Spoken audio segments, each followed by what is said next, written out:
আসসালামু আলাইকুম। আজকে কিন্তু ইলিশ মাছ রান্না করবো। দেখতে পাচ্ছেন তেলটা গরম হয়ে গেছে।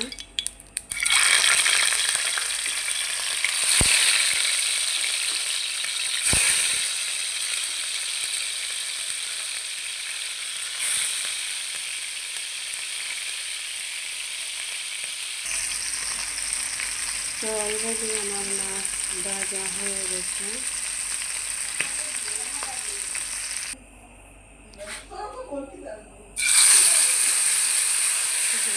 মশলা দিয়ে দিব।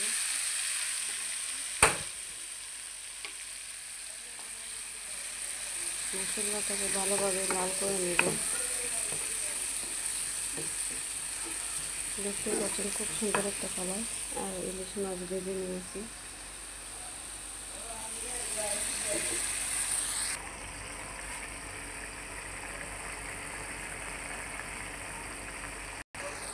দেখুন অলরেডি আমি মশলাটা একদম পাকিয়ে নিয়েছি।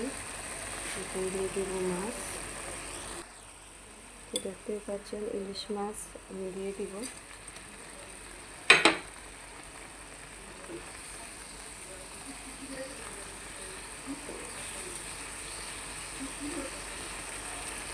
তো ভিডিওটা ভালো লাগলে অবশ্যই বেশি বেশি করে শেয়ার করবেন। আমার হাতে রান্না কার ভালো লাগে অবশ্যই কমেন্ট করে জানাবেন। সরিষার ইলিশ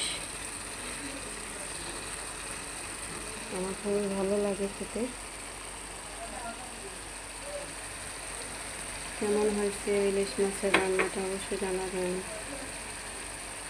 থ্যাংক ইউ।